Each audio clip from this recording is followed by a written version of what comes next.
ल सुरु गरौँ है। आज हामीले के पढ्ने अरे?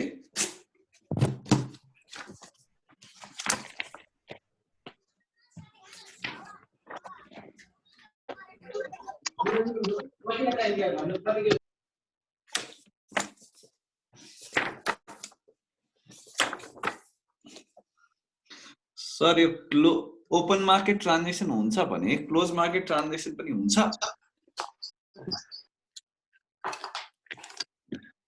हामी ओपन ओएम मा पढ्दाखेरि पढाउन त्यो बारेमा है। विनोद पन्थीको मैले क्वेशन बुझ्न चाहिँ, तर नि जस्तो चाहिँ हुँदैन। हजुरले कस्तो स्टार्ट गर्नु भएछ क्लास? यो कस्तो टाइम हो? ब्याड टाइम हो जीवन? कस्तो टाइममा स्टार्ट गर्नु भएछ भन्छ? 1:30 देखि 3 बजे ठिक्क हुन्छ। 3 बजे खाजा सादा खाने अनि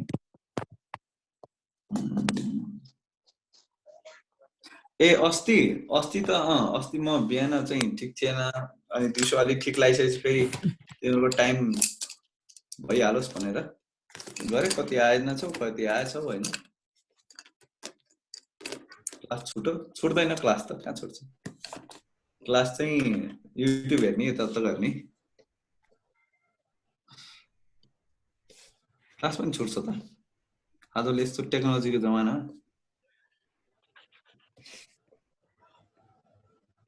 क्वेशन सोध्न पाइएन होला बरु।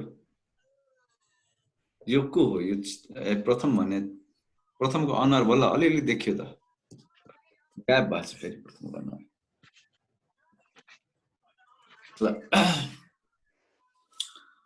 हिजो अस्ति हामीले कहाँसम्म पढ्यौं अरे? फंक्सन पढ्यौं हैन? झुकेर म आएको sir. Okay, appointment of governor पढिसक्यौ? अरे वाह, आज सुरु गर्ने ल। ओके,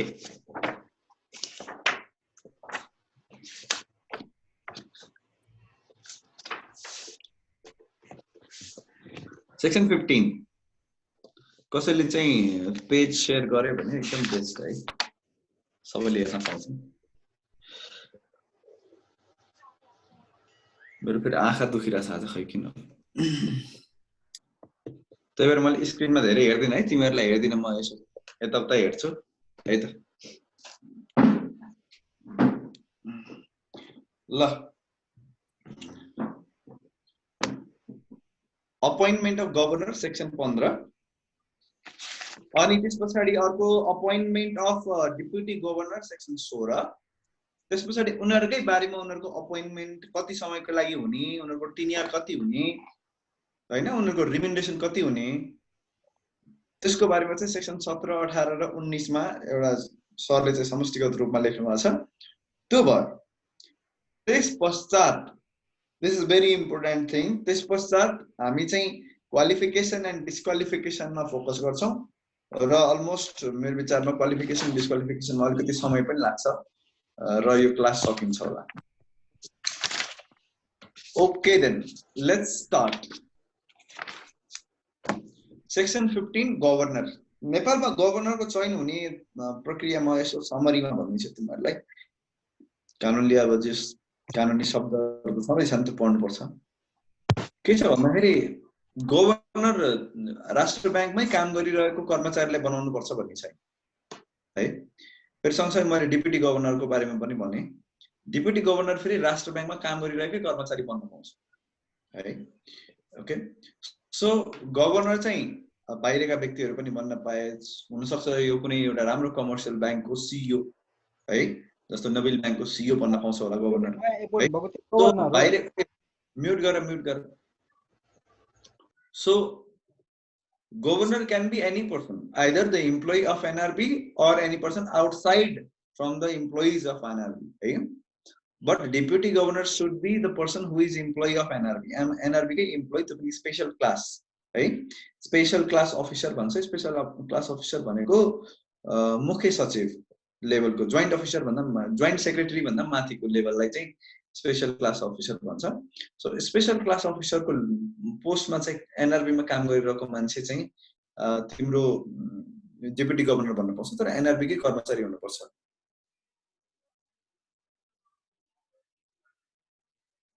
अस्ति गभर्नर हो गभर्नर हो गभर्नरको नाम चाहिँ के थियो अरे महाप्रसाद अधिकारी हो कि महाप्रसाद हो महाप्रसाद अधिकारी हो कि महाप्रसाद अधिकारी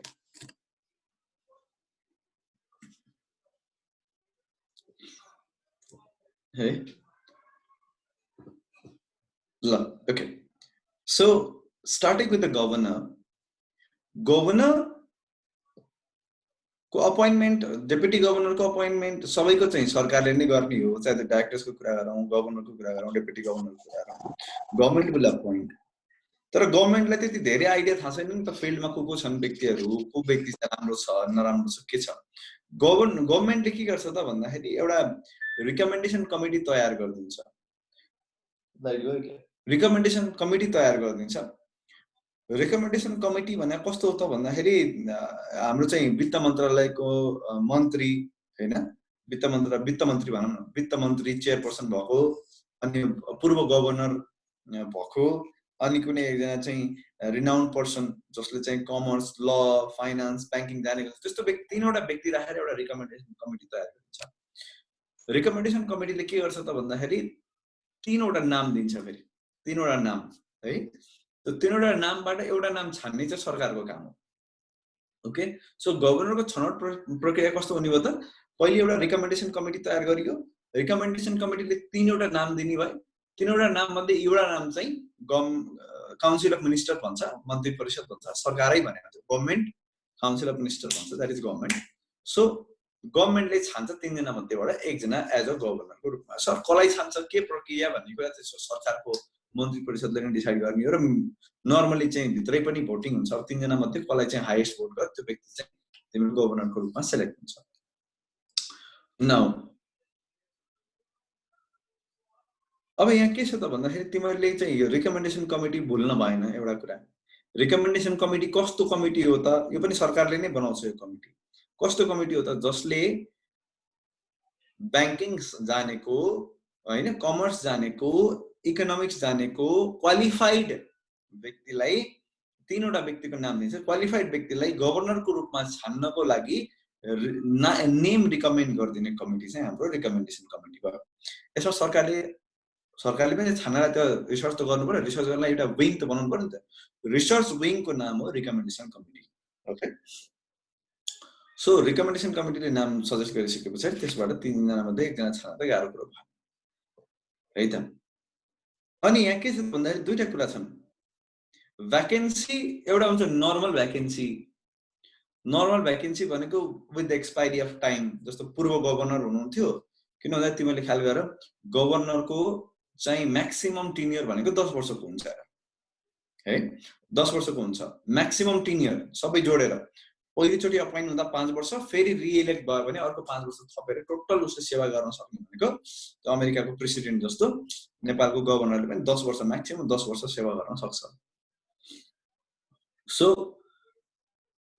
अब जस्तो पूर्व गभर्नर रिटायर हुने 10 वर्ष सेवा गरेपछि त रिटायर हुन्छ नि त हैन पूर्व गभर्नर रिटायर हुनु भन्दा 1 महिना पहिले नै नयाँ गभर्नर सेलेक्ट गरिसक्नुपर्छ है त 1 महिना पहिले नै नयाँ गभर्नर सेलेक्ट गरिसक्नु पर्यो अनि नयाँ गभर्नरको बारेमा पब्लिक मास त्यो खबर ल्याउनु पर्यो जस्तो पूर्व गभर्नर रिटायर हुनु भन्दा पहिले नै यो नयाँ गभर्नर हाम्रो महाप्रसाद अधिकारीको खबर चाहिँ हामीले थाहा पाइसकेका थियौँ मेरा किनभने यो अब नयाँ गभर्नर आउँदैछ पुरानो गभर्नर जाँदैछ हैन this we already knew why because कानुनी रिक्वायरमेन्ट के छ 1 month prior to the retirement of the existing governor new गभर्नरको बारेमा सिलेक्सन गरिसके पछाडि पब्लिक इन्फर्मेसन पनि आइसक्नुपर्छ भन्छ भनेपछि सिलेक्सन प्रक्रिया त पहिले नै भइसक्नु पर्यो okay then after public information आउनु पर्यो र पब्लिक इन्फर्मेसन पुरानोले छोड्नु भन्दा 1 महिना पहिले नै आइसक्नुपर्छ यो रिक्वायरमेन्ट हो ताकि हामीलाई थाहा होस् who is our new governor okay अनि अब के छ त भन्दाखेरि उसको पद पनि सुरु कहिलेदेखि हुन्छ जब पुरानो गभर्नरले छोड्छ तहिलेदेखि उसको पदावधि सुरु हुन्छ है यो चाहिँ नर्मल भ्याकेन्सी अब अर्को भ्याकेन्सी हुन्छ क्याजुअल भ्याकेन्सीमा के हुन्छ भन्दाखेरि सर्ट टर्म लङ टर्म अथवा लाइफ टाइम भ्याकेन्सी हुन सक्छ जस्तो सर्ट टर्ममा चाहिँ एक्जिस्टिङ गभर्नर जुन छ त्यो बिरामी पर्यो अथवा हि इज इन लिभ है, इज अन लिभ, ऊ घुम्न गएको छ कतै हैन, और उसको परिवारमा कुनै एउटा समस्या परिरहेछ, maybe he is in funeral or something like that है, त्यस्तो अवस्थामा ऊ अफिस आउन सक्दैन भने, तर फेरि त्यो एनआरबी जस्तो संस्थाको गभर्नर नै नभइसके पछाडि त्यो 3-4 दिनको लागि छुट्टीमा गइसकेपछि त गाह्रो हुन्छ नि त। सो एट द्याट सिचुएसन एउटा टेम्पोररी अथवा केही छोटो समयको लागि डेप्युटी गभर्नरलाई गभर्नरको रूपमा एक्टिङ गभर्नर भनेर अपोइन्ट गरिन्छ। यो चाहिँ क्याजुअल भ्याकेन्सीको केस। डेप्युटी गभर्नरलाई एक्टिङ गभर्नरको रूपमा अपोइन्ट गरिन्छ। त्यो भनेको गभर्नरको भूमिका अब डेप्युटी गभर्नरले खेल्ने। सर डेप्युटी गभर्नर फेरि ख्याल गर्नु दुईटा हुन्छन्। There are two deputy governors. दुईटा डेप्युटी गभर्नर मध्ये senior most deputy governor, that means जो व्यक्ति पहिले डेप्युटी गभर्नर बनिसकेका थियो हो, त्यो व्यक्ति चाहिँ के गरिन्छ त भन्दाखेरि एक्टिङ गभर्नरको रूपमा अपोइन्ट हुन्छ। त्यही भएर यहाँ शब्द युज गरेको छ, senior most deputy governor shall be appointed as acting governor भन्छ। यहाँ तिमीले क्वेसन छ भने क्वेसन सोध्न सक्छौ, अदरवाइज मैले तिमीलाई रिकमेन्ड के गरेँ, सेक्सन 15 तिमीले एकचोटि सर पढ, सेक्सन 15 पढ, अनि त्यस पछाडि यहाँ भएको कुराहरु म आफै पनि रिड गर्छु। Just study section 15।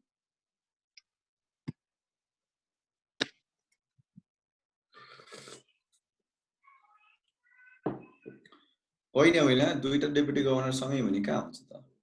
Not necessary. कहाँ हुन्छ भन्दा पनि त्यो पनि हुन्छ, सँगै पनि हुन सक्छन्। तर जस्तो दुईटा सँगै अपोइन्ट गर्छ, सुरुमा त एनआरबी भन्दाखेरि त दुईटा सँगै आयो होला हैन, एनआरबी भन्दाखेरि त दुईटा सँगै आयो होला। त्यस पछाडि त कहिले कोही बिचमा अब मर्दिन्छ, त्यस्तो अवस्थामा फेरि अर्को एउटा डेप्युटी गभर्नर ल्याउनु पर्ने हुन्छ हैन। अनि डेप्युटी गभर्नर फेरि तिम्रो चाहिँ repeatedly deputy governor number of times चाहिँ अपोइन्ट हुन पाउँछन् के व्यक्तिहरू। गभर्नर चाहिँ 10 वर्षको लागि मात्रै हो, डेप्युटी गभर्नर नम्बर अफ टाइम्सको लागि रिअपोइन्ट हुन पाउँछन्। हुनसक्छ एउटा राम्रो डेप्युटी गभर्नर छ, त्यसलाई 15 वर्ष भइसक्यो, 20 वर्ष भइसक्यो सेवा गर्न थाले, 15 वर्ष भइसक्यो, त्यसलाई अपोइन्ट गरेछ।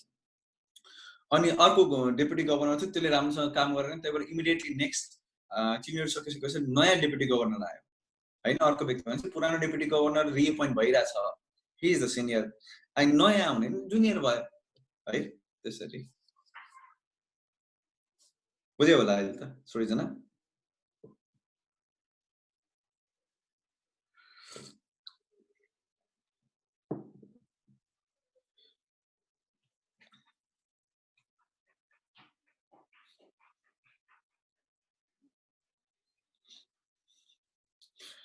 डेप्युटी गभर्नरबाट नै गभर्नर अपोइन्ट हुने हो सर?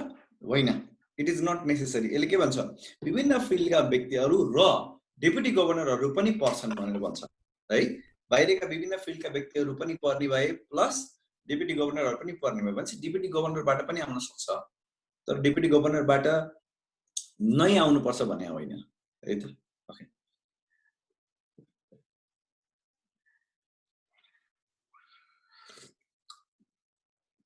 त्यहाँ जस्तो विभिन्न फिल्डहरू लेख्दै गर्दाखेरि लास्टमा एन्ड फ्रम डेप्युटी गभर्नर पनि लेखा छ। त्यो भनेको र डेप्युटी गभर्नर पनि छन् है यो लिस्टमा भने हो, लिस्टलाई एन्ड गरेको, that is the and of the list.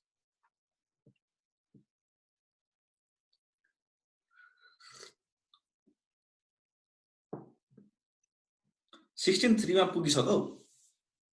16.3 भनिनँ मैले 15 मात्रै भनेको।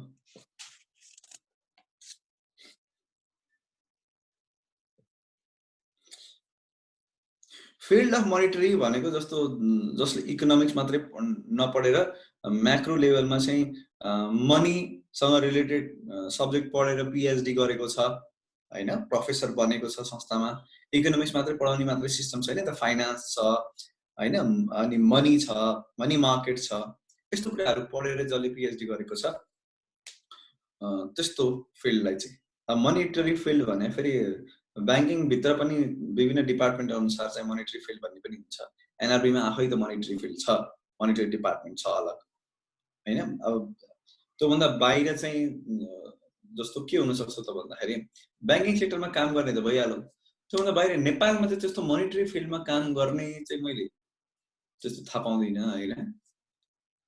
त्यही तर प्रोफेसरहरू चाहिँ यसैबाट पिएचडी गरेका, क्यास एन्ड मनीबाट पिएचडी गरेका त्यस्ता प्रोफेसरहरू जसले त्यो बारेमा लेक्चरहरू दिन्छन्, जसले बुझ्या हुन्छन्, त्यस्तो व्यक्ति चाहिँ मोनिटरी फिल्डको भयो। नेपालको केसमा चाहिँ सर पब्लिक नोटिफिकेसन भनिदिनु न सर। पब्लिक नोटिफिकेसन भनेको नेपाल सरकारले सबैलाई सूचना पुग्ने गरी प्रकाशन गरेको एउटा नोटिसलाई चाहिँ पब्लिक नोटिफिकेसन भन्छ। त्यसलाई चाहिँ नर्मल्ली राष्ट्रिय के भन्छन् त्यसलाई, न्युज पेपर भनौँ न। न्युज पेपरलाई नेपालीमा के भन्छन् रे, मैले कस्तो बोलेँ, पत्रिका।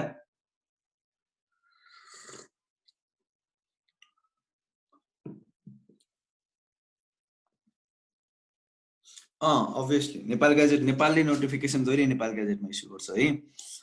र सुन 15.3 बुझेन भन। 15.3 मा तिमीहरूलाई मैले के भने त, recommendation committee shall recommend government of Nepal the council of minister names of 3 persons. त्यो यहाँसम्म त बुझ्यौ होला हैन। 3वटा व्यक्तिको नाम लिनु पर्यो। 3वटा व्यक्ति कुन कुन फिल्डबाट उठाउने त, जसले economic, monetary, banking, finance, commerce, management, commercial ल। यसले के भन्न खोजेको छ भन्दाखेरि विशेष गरी यो पैसा, कमर्स, ब्याङ्किङ हैन, म्यानेजरियल लेभल म्यानेजमेन्ट हैन, यो फिल्डलाई जानेको व्यक्तिहरू मध्येबाट चाहिँ छान्नुपर्छ भनेको। यसले चाहिँ एउटा सीमा तोकिदिएको छ। यसले के भन्दैन त भन्दाखेरि जसले कम्प्युटर साइन्स जानेछ, जसले इन्जिनियरिङ पढेछ हैन, जसले चाहिँ के अरे डक्टरेट गरेछ, त्यो तिम्रो चाहिँ ह्युमन बडीसँग रिलेटेड यस्तो फिल्डबाट चाहिँ मान्छे छान्नु भएन है त। हुन्छ एमडी गरे मान्छे पनि होलान् जसले चाहिँ हैन, जो जनरल सर्जन होला या फिजियोलोजिस्ट होला, त्यस्तो त्यसलाई चाहिँ हटाएर भन्न खोजेको। अनि त्यस पछाडि अर्कोमा and from amongst the deputy governor भन्छ। डेपुटी गभर्नर पनि त्यसमा त्यो लिस्टमा चाहिँ सामेल छ भनेको। डेपुटी गभर्नरहरूबाट पनि छान्न सकियो सर। अनि बाँकीको दुईटा चाहिँ त्यो 14D मा जान्छ कि यतिकै नोमिनेट मात्र हुन्छन् अनि सकियो हो। बाँकीको दुईटा चाहिँ बस नोमिनेट मात्रै भए, मलाई पनि नोमिनेट गरेको थियो भन्ने हो। अर्कोचोटि लड्नको लागि तयार भएर बस्ने हैन। तिमी अहिले नोमिनेट हुँदैछौ भने चान्सेस आर तिमी अर्कोचोटि सायद गभर्नर बन्न सक्छौ।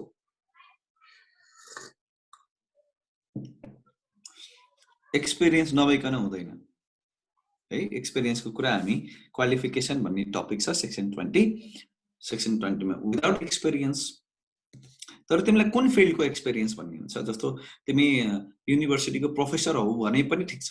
If you are a professor of university you have experience. Okay,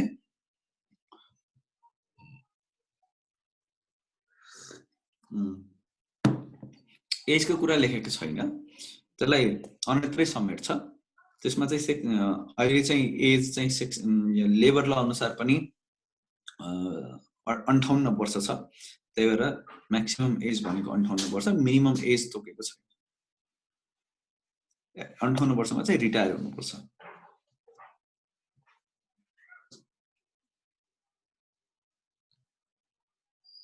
तिमीले कस्तो डिप्युटी गभर्नरको बुझेन भन्छ। डिप्युटी गभर्नरका मैले पढाएको सेक्सन 16 को कुरा गरे। सेक्सन 16 त पढाएको छैन त। एक्टिङ गभर्नरलाई चाहिँ सिनियर डेपुटी गभर्नर मात्र हुन पाउँछ।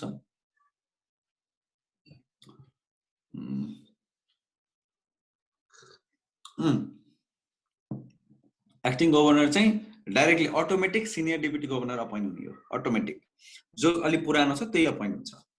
सर बराबर छन् भने एउटै दिन अपोइन्ट हुन् भने अब त्यस्तो अवस्थामा चाहिँ अब एक्सपिरियन्स र एज फ्याक्टर हेर्नुपर्छ। अदरवाइज जो पहिले डेपुटी गभर्नर बन्यो त्यही नै senior most deputy governor. Senior deputy पनि रिकमेन्डेसन कमिटीले रिकमेन्ड गर्छ। यस, सिनियर डेपुटी गभर्नरको नाम पनि त्यहाँ लिस्टमा छ भने त्यो पनि रिकमेन्डेसन कमिटीको सोच न। तिमीले त्यति पढ्यौ, त्यति पढिसकेपछि एउटा कन्क्लुजन त निस्क्यो नि त। रिकमेन्डेसन कमिटीले छान्दो रहेछ, कहाँबाट छान्न सक्छ भन्ने फिल्ड लेख्दियो है। कमर्स जानेको, ल जानेको हैन, अनि त्यसपछि फाइनान्स जानेको, ब्याङ्किङ जानेको, इकोनोमिक्स जानेको, यो फिल्डहरू लेख्दियो। अथवा अनि यो बाहिरको व्यक्तिबाट छान्नु भन्दा बरु भित्रैबाट डेपुटी गभर्नर मध्ये एकजना यो मान्छे चाहिँ गभर्नर बनाउन लाग्छ भनेर डेपुटी गभर्नरको नाम पनि राख्न सक्यो नि त। सो अल्टिमेटली चाहिँ रिकमेन्डेसन कमिटीले जुनसुकै फिल्डबाट चाहिँ ल्याउन सक्दो रहेछ जो लिस्ट दिएको छ। अथवा डेपुटी गभर्नरहरू मध्ये कुनै दुवैलाई छान्न सक्छ, दुवैको नाम ल्याउन सक्छ हैन, अथवा कुनै एकजनालाई चाहिँ ल्याउन सक्छ है। अब नेक्स्ट कुरा मैले चाहिँ अगाडि बढेँ। म रिकमेन्डेसन अफ 3 पर्सन्सलाई म एक्चुअली अब आफैले रिड गरेर पनि भन्छु। Recommendation committee shall recommend government at least 3 persons. Sorry at least भनेछु मैले 3 persons renowned in the field of economic monetary अब यहाँ चाहिँ लिस्ट दिएको छ यसमा लिस्टमा तिमीहरु चाहिँ अल्झिनै भएन के यो चाहिँ तिमीले के बुझ्यौ त भन्दाखेरि कसैले बैंकिङ सेक्टरमा काम गरे होला बैंक्सहरुमा फाइनान्शियल इन्स्टिट्युसन्समा काम गरे होला हैन अनि कसैले चाहिँ व्यापार गरे होला कमर्स एन्ड म्यानेजमेन्ट भन्छ हैन अनि त्यसपछि चाहिँ कसैले कमर्सियल ल पढ्या होला हैन कसैले चाहिँ इकोनोमिक्स पढ्या होला इकोनोमिक्सको प्रोफेसर होला हैन अनि क्याशसँग सम्बन्धित मनी मार्केटसँग सम्बन्धित कुरा माथि पीएचडी गरे होला त्यसको प्रोफेसर होला त्यस्ता व्यक्तिहरु मध्ये एकजना छान्नी भन्छ अनि लास्टमा भन्छ कुनै डेपुटी गभर्नर छ भने डेपुटी गभर्नर लाई पनि रिकमेन्ड गर्न सकिन्छ के ल ठीक छ हाम्रो अरु यता त किन जाने डेपुटी गभर्नरलाई नै बनाउन न त भनेर रिकमेन्ड गर्न सकिन्छ त्यस्तो अवस्थामा डेपुटी गभर्नर अब गभर्नर भन्ने भयो यदि छानियो भने अनि त्यसपछि अब यहाँ नयाँ डेपुटी गभर्नर खोज्नुपर्छ एउटा गभर्नर चाहिँ त्यो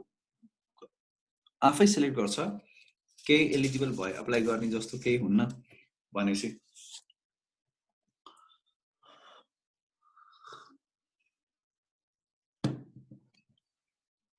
सुन्दरको प्रश्न चाहिँ अलिकति अनौठो भयो है सुन्दर if you do not want to be governor nobody can select you and make you governor पहिले त तिमीले अप्लाई गर्नुपर्छ पहिले पोस्ट भ्याकेन्ट हुन्छ त्यहाँभित्र विद्वानहरुले अप्लाई गर्छन् अनि त्यही विद्वानहरु मध्ये कुनै व्यक्तिहरुलाई चाहिँ ती मध्येको 3 जना छानेर चाहिँ सरकारले नाम दियो यो इन्टरभ्यु वाला प्रक्रिया त चलिरहन्छ इन्टरभ्यु हुने हैन लेखेर एक्जाम दिने यो त छँदैछ इट इज देयर है अनि त्यसपछि तिमी आफू म गर्छु भनेपछि पो तिमीलाई छान्ने हो त तिमी म गर्छु भनेर जानलाई त तिमीले अप्लाई गर्नुपर्छ तिमीले एक्जाम दिनुपर्छ तिमी इन्टरभ्यु क्लियर गर्नुपर्छ अनि त्यसपछि बल्ल तिमीलाई चाहिँ अब चेक इन गरिकन देशको प्रधानमन्त्री बनाउँछ थोरै यो प्रोसेस यस्तो हुँदैन हाम्रो नेपालमा प्रधानमन्त्री बन्नलाई के छ र पार्टीहरुले ओके भने चाहिँ प्रधानमन्त्री भन्छ जस्तो व्यक्ति पनि प्रधानमन्त्री भन्छ हो तर एनआरबीमा त्यस्तो हुँदैन बकाइदा इन्टरभ्यु एक्जामहरु हुन्छ है त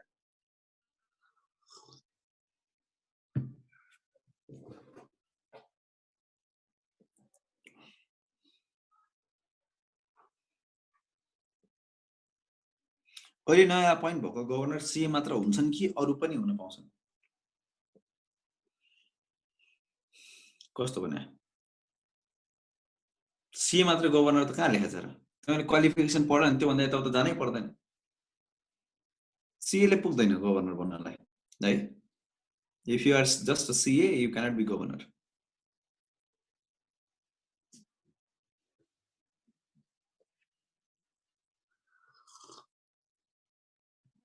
उता नजाउँ अब आऊ सर पब्लिक नोटिफिकेसन कुरो बुझ्यौ तिमीहरुले के भन्छ मैले पढ्दिन्छु है के भनौ Government of Nepal shall normally 1 month prior to the vacancy in the office of the governor भनेको गभर्नर को पद छुट्नु भन्दा या पद रिक्त हुनु भन्दा 1 महिना पहिले नै make appointment to the office of governor तो गभर्नर को पद को लागि एकजना व्यक्तिलाई अपॉइंट गरिसक्नु पर्यो according to this act and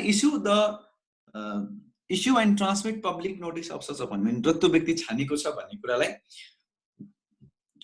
सबैलाई हैन सबैको नजरमा पुग्ने गरी या सबैले थाहा पाउने गरी चाहिँ कम्युनिकेट गराइदिनु पर्यो त्यसले चाहिँ पब्लिक नोटिसमा छ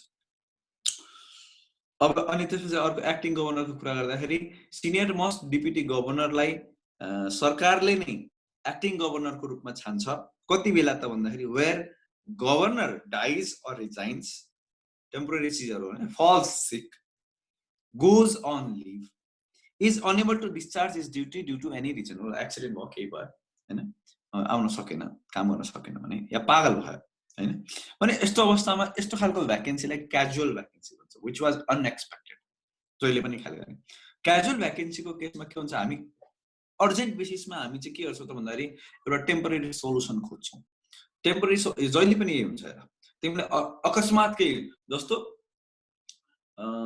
सोच बसिरहेको घरलाई बाढीले भगाइदियो अनि तिमी त्यहाँबाट जसरी त्यसरी बचेर बाहिर निस्क्यौ अहिले त अचानक भयो नि त अब तिमी घरविहीन भयो अब तिमीले टेम्परेरी सोलुसन खोज्छौ खोज्दैनौ टेम्परेरी सोलुसन कहिलेसम्म त टेम्परेरी सोलुसन 8-10 दिन 15 दिन 20 दिन जबसम्म अर्को डेरा भेटिदैन अर्को कोठा भेटिदैन हुनसक्छ तिमीले त्रिपाल टाँसेर बसौला हैन या कसैको घरमा आफ्नो आफन्तको घरमा 1-2 दिनको लागि बसौला तिमीले टेम्परेरी सोलुसन त खोज्छौ नि हो त्यही टेम्पररी सोलुसन चाहिँ यहाँ एक्टिङ गभर्नर हो है। जबसम्म नयाँ गभर्नर आइपुग्दैन, द्याट मिन्स जबसम्म तिमीले राम्रो कोठा भेटाउँदैनौ या अर्को घर निर्माण गर्दैनौ तबसम्म त तिमी त्यो टेम्पररी सोलुसनमा बसिरहन्छौ नि है।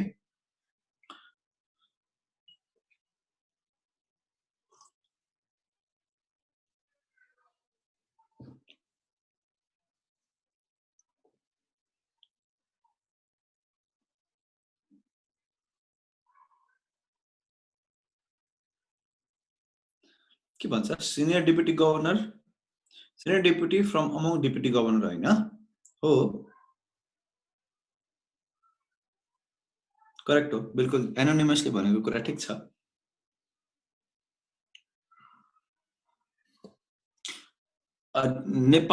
नेपालकै सिटिजन हुनुपर्छ to be part of NRB. NRB को बोर्ड मेम्बर हुनलाई नेपाली सिटिजन हुनुपर्छ, बोर्ड मेम्बर हुनलाई चाहिँ। अब आईटी कन्सल्टेन्ट हुनलाई चाहिँ बोर्ड मेम्बर हुनु पर्दैन, के अरे नेपाली सिटिजन हुनु पर्दैन, तर गभर्नर, डेपुटी गभर्नर, डाइरेक्टर बन्नको लागि नेपाली सिटिजन हुनै पर्छ है। ओके,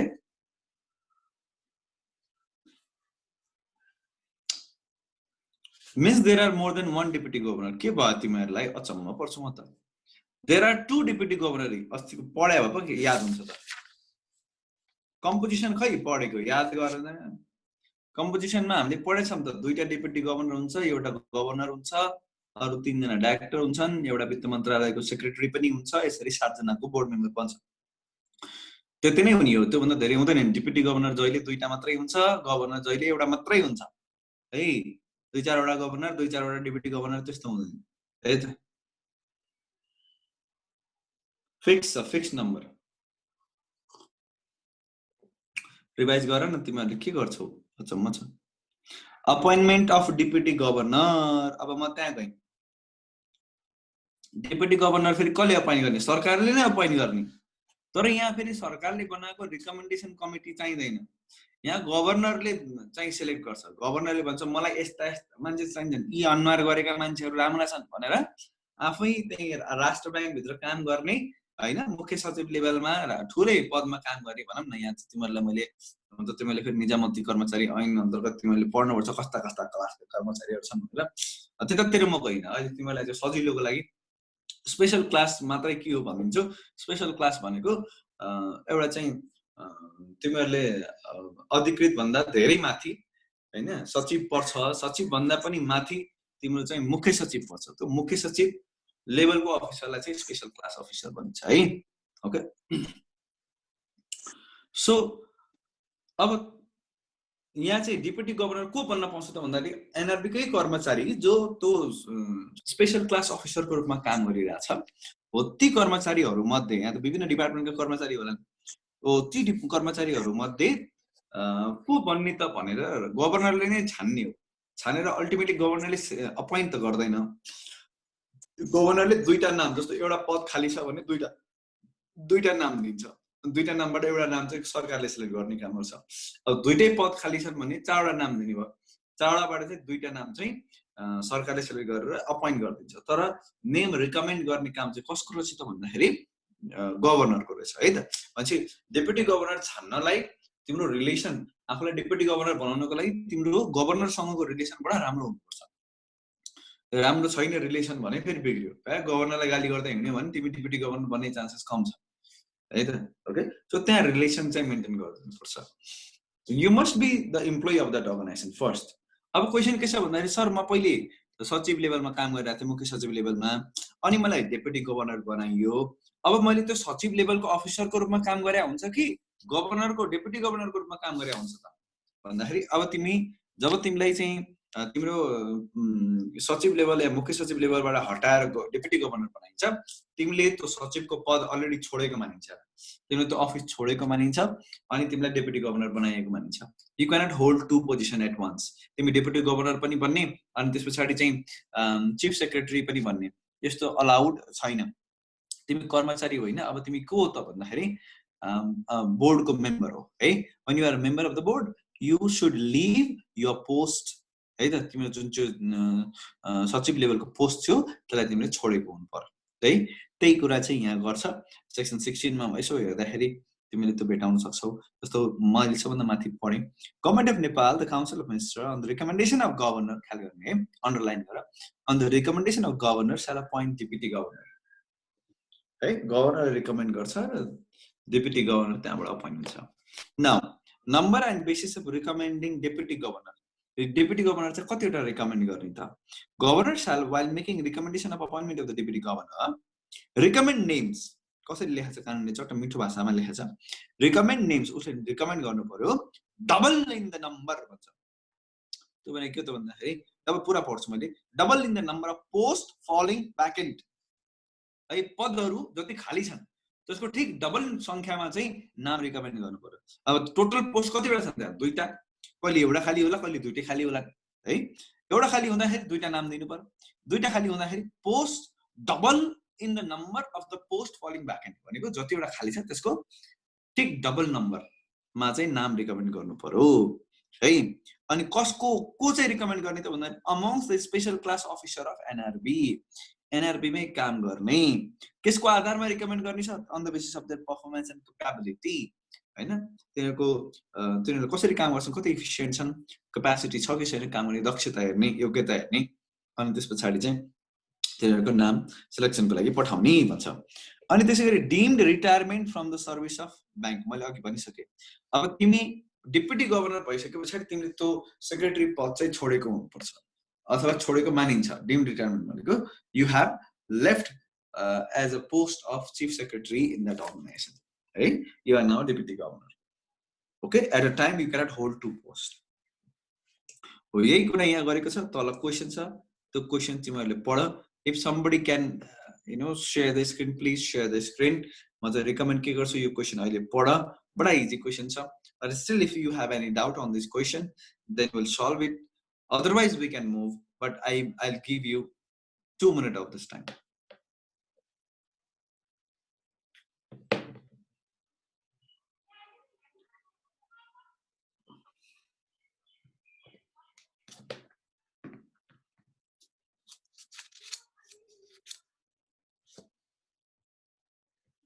के कुरा गर्छन् अर्कैलाई पात भन्छन्।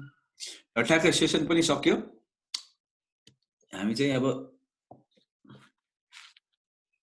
अफिसर भनेको अधिकृत अफिसर मात्रै भन्यो भने अधिकृत भनिन्छ हैन। अनि त्यहाँबाट म्यानेजमेन्ट सुरु हुन्छ कि अफिसर लेभलबाट म्यानेजमेन्ट सुरु हुन्छ। त्योभन्दा तल त तिमी चाहिँ अब सपोर्टिभ रोल हुन्छ तिम्रो हैन। तिमीसँग सहायक साथीहरू कम हुन्छन्, तिमीले आफ्नो एउटा इन्डिपेन्डेन्ट काम गरिरहनु पर्छ। तर अफिसर लेभल भनेपछि अब तिम्रो मुनि काम गर्ने अरू व्यक्तिहरू हुन्छन्, तिमीले म्यानेज गर्छौ, एउटा सर्टेन अफिसलाई चाहिँ म्यानेज गर्छौ है, सर्टेन डिपार्टमेन्टलाई चाहिँ म्यानेज गर्छौ। त्यो पोस्टलाई चाहिँ अफिसर लेभल भनिन्छ। एउटा जिम्मा लिन्छौ के तिमीले गरेको गल्तीको लागि कोही अरूले जिम्मा लिन्छ भने त्यति बेला तिमी अफिसर छैन, यु आर नट अफिसर है।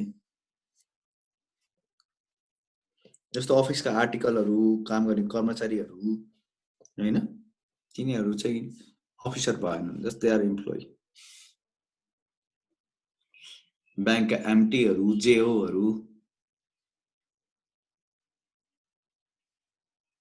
डिपार्टमेन्टको हेड भने जस्तो यो। अब त्यसमा ठ्याक्कै यस्तो त भन्न मिल्दैन। हायरार्की हुन त तिमीले बिजनेस कम्युनिकेसन एन्ड मार्केटिङ पढाउनु सरले राम्रोसँग बुझाउनुहुन्छ होला।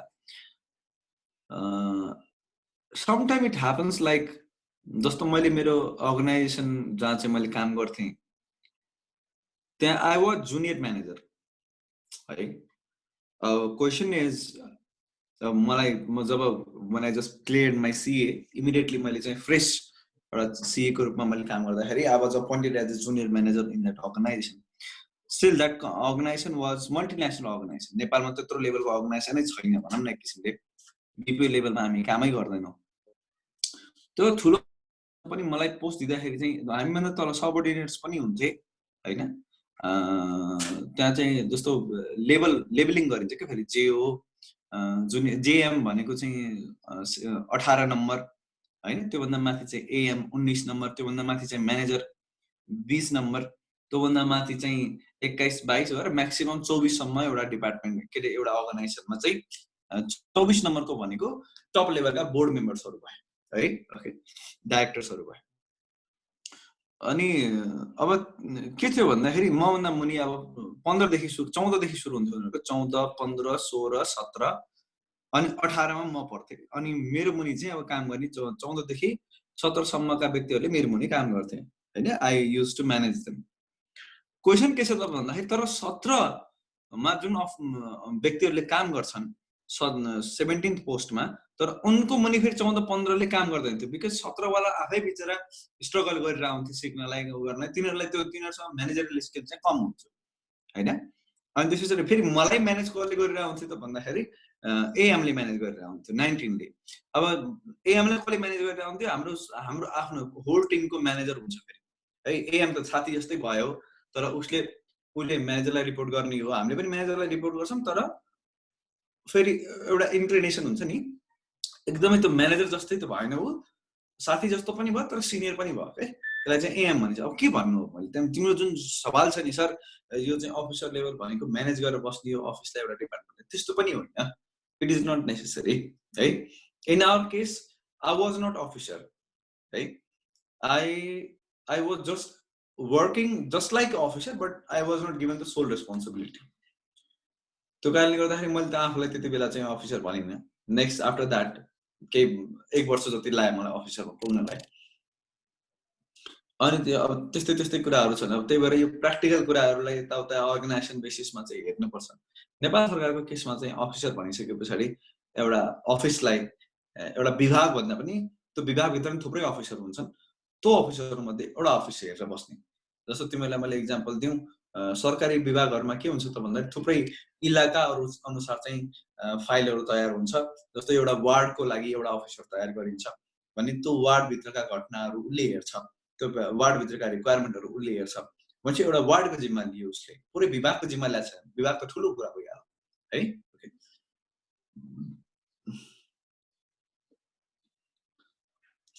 स्पेसल अफिसर्स भन्नाले एक्जिक्युटिभ डाइरेक्टर्सहरू, स्पेसल एक्जिक्युटिभ डाइरेक्टर्स लेभलमा काम गर्ने भनेर त धेरै माथि भइहाल्यो नि।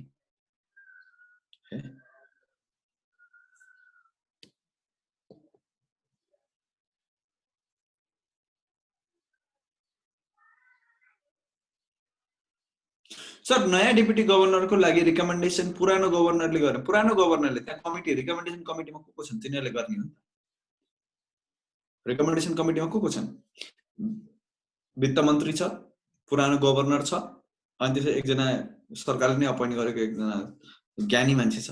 भनेपछि यी 3 जना मध्ये एउटा त के अरे पुरानो गभर्नर पनि त छ नि है। ओके सर, स्पेसल अफिसर भन्नाले एक्जिक्युटिभ डाइरेक्टर हुन्छ कि नै? स्पेसल अफिसर भन्नाले एक्जिक्युटिभ डाइरेक्टर भन्ने अलि मात्रै भइसक्यो क्वेसन है। ब्याचलर पास हुन पर्छ सर? यस्तो कुराहरू नगरेर हामी त्यहाँ पढ्छौँ। सुदर्शन रेग्मीले सर ब्याचलर पास हुनुपर्छ अफिसर हुनलाई भनेर भन्छ। हो, ब्याचलर पास हुनुपर्छ अफिसर बन्नलाई।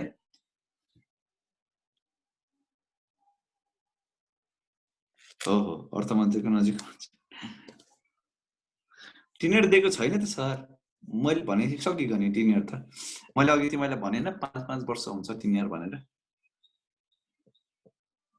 टिनेरवाला च्याप्टरमा अब जान्छौँ हामी। 17, 18 र 19 पढ्नुपर्छ। पढ्यो अघि क्वेसनहरू? भागैबाट डिप्युटी गभर्नर हुन पर्छ भन्ने केही छ कि गभर्नरले पनि गर्छन्? हैन, रिकमेन्डेसन भएकैबाट चाहिँ डिप्युटी गभर्नर हुन्छ। सरकारको त्यसमा अर्को एक्स्ट्रा केही रोल छैन। गभर्नरले जसलाई डिप्युटी गभर्नर बनाउने भन्छ त्यहीबाटै चाहिँ डिप्युटी गभर्नर हुनु पर्यो। एक्स्ट्रा यताउता आफैले चाहिँ सरकारले आफै निर्णय चाहिँ गर्दैन। त्यो गभर्नरको हातमा पावर छ क्या।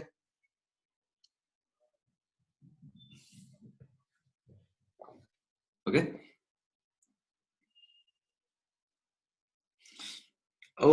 डिस्पेन्स गर्दैन त छ। पछाडि हामी पढ्छौँ रिमुभलका कारणहरू पढ्छौँ। तिमीले भनेको ठिक हो सर, रिमुभल गर्न पाइन्छ नि। मान्छे खराब निस्क्यो भने रिमुभल गर्नु परेन त? Common logic. कुन अवस्थामा रिमुभल गर्ने त भन्दाखेरि त हामी थुप्रै ठाउँमा पढाएछौँ नि त हैन। अथवा कमन सेन्स पनि लाउन सकिन्छ। उसले के अरे ब्याङ्किङ सिस्टमको हितको लागि काम गरेन भने बडा सरल सजिलरी भन्दाखेरि ब्याङ्किङ सिस्टमको हितको लागि काम गरेन, he doesn't work in the interest of the banking system, then the person is not liable to be deputy governor or director हैन। सो त्यस्तो अवस्थामा चाहिँ उसलाई निकाल्न सकिन्छ। यो मैले कमन एउटा सेन्टेन्स भने, तर हामी चाहिँ यहाँ मैले यसो हेर्दै गर्दाखेरि आई क्यान सी सेक्सन 22 मा grounds of removal of directors भनेर यहाँ 6 वटा ग्राउन्ड छ है। सो त्यहाँसम्म हामी पुग्नै पाएको छैनौँ।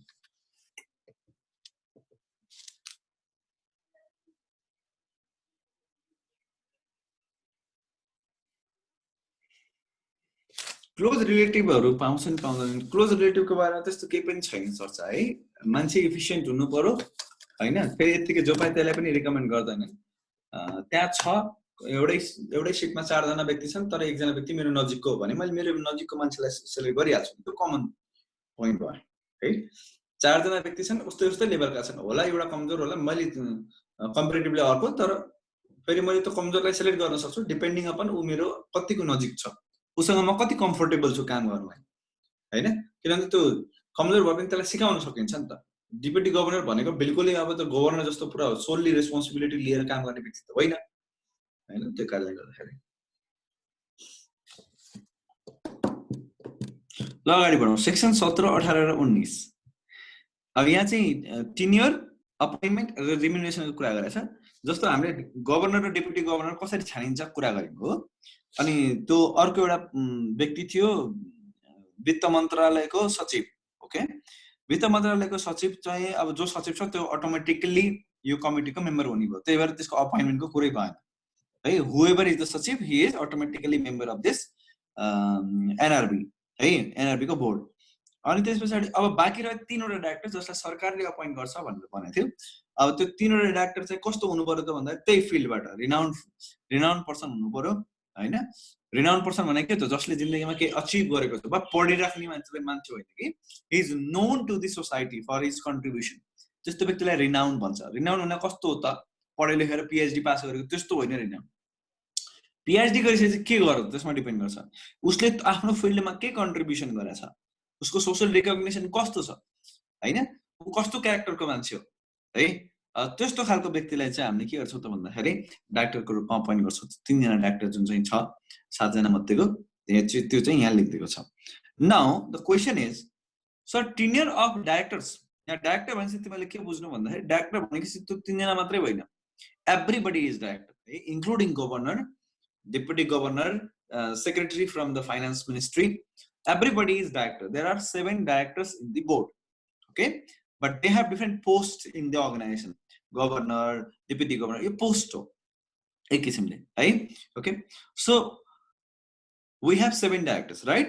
Every director has tenure of 5 years. त्यो भनेको हरेक डाइरेक्टर अपोइन्ट भइसकेपछि 5 वर्षसम्म त्यहाँ काम गर्न मजाले पाउँछन्।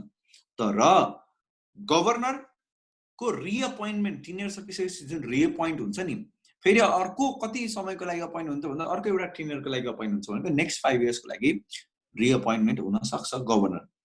तर deputy governor, directors and other persons उनीहरूको चाहिँ जतिचोटि पनि तिनीहरूलाई रिअपोइन्ट गरिराख्न सकिन्छ। तिनीहरूमा त्यस्तो कुनै म्याक्सिमम लिमिट फर रिअपोइन्टमेन्ट छैन। There is no such limit. I hope you understand this. Okay, अब यहाँ के छ त भन्दाखेरि ख्याल गर्ने, गभर्नरले 10 वर्ष म्याक्सिमम सेवा दिन सक्छ, अरूले जति पनि गर्न सक्छन् provided they are reappointed time and again. Question के छ त भन्दाखेरि वित्त मन्त्रालयको सचिव त चेन्ज हुन्छ, वित्त मन्त्रालयको सचिव चेन्ज हुन्छ भने अब त्यस्तो अवस्थामा के हुने भयो त भन्दाखेरि त्यो नयाँ व्यक्ति जो भनौँ सचिव त्यही नै यसको है लालशङ्कर घिमिरे एक्ज्याक्टली है त। ओके सर यिनीहरूको रिम्युनरेसन हो, रिम्युनरेसनको कुरालाई लिएर बडा रमाइलो छ। सर यिनीहरूको रिम्युनरेसन कति हुन्छ त? Remuneration of this people will be decided by themselves भनेको remuneration of member of the board will be decided by board.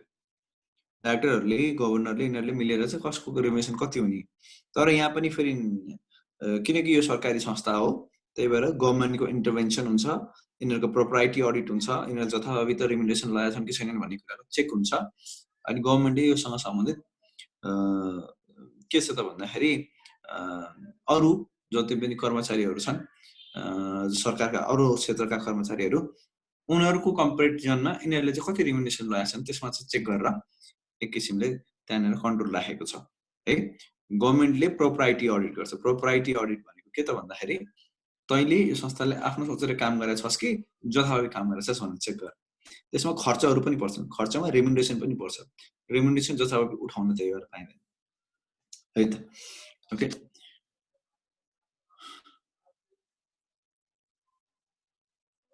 ल अब क्वालिफिकेसनको कुरा गरौँ। सेक्सन 2021 क्वालिफिकेसनमा 3-4 कुराहरू छ नि यहाँ।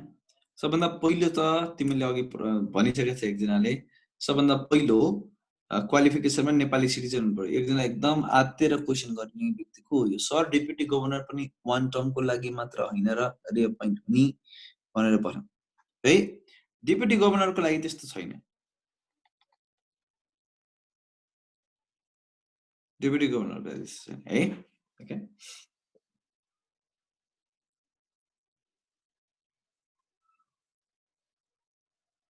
ल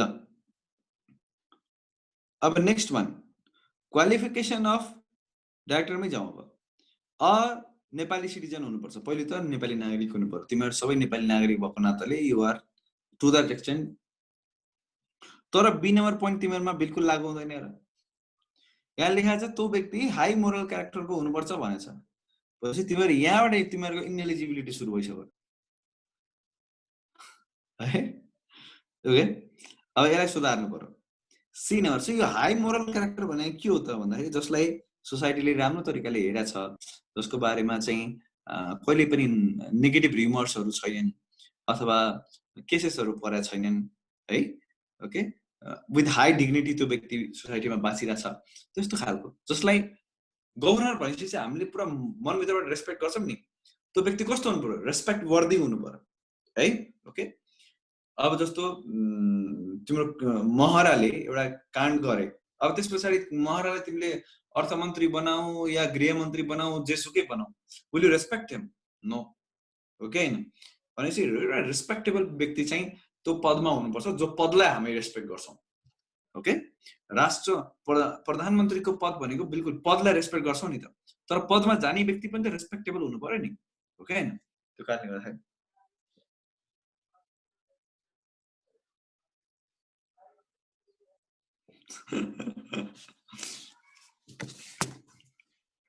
तिम्रो के होइन त्यस्तो भन्न खोजे पनि तिमीले साँच्चै लिटरली लिएछौ। फेरि मैले मजाक गरेँ मात्रै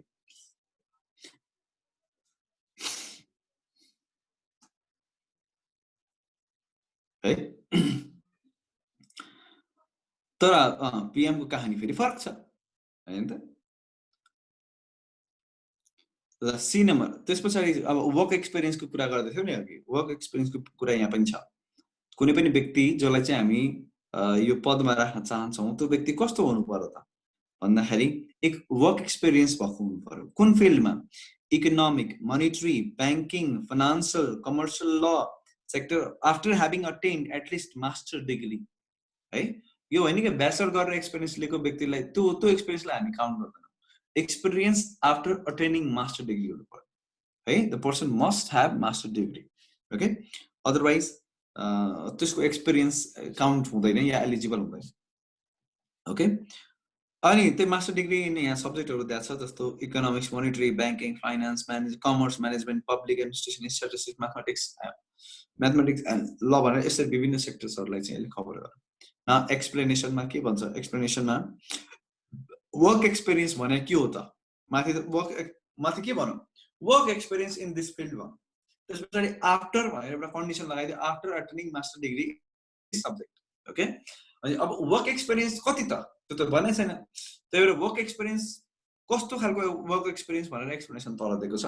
एउटा तिमी सरकारको या एनआरबीको स्पेसल क्लास अफिसरको रूपमा काम गरिरहेछौ भने त्यो बेला एउटा मैले यहाँनिर एउटा रिकमेन्डेसन के गरेँ भन्दाखेरि नेपालको निजामती सेवासँग रिलेटेड ऐन छ हो, त्यसमा चाहिँ कर्मचारीको सेलेक्सनसँग सम्बन्धित विभिन्न प्रकारका पदहरूको बारेमा कस्ता व्यक्ति कस्तो अफिसर के क्वालिफिकेसन त्यहाँ लेखिदिएको छ।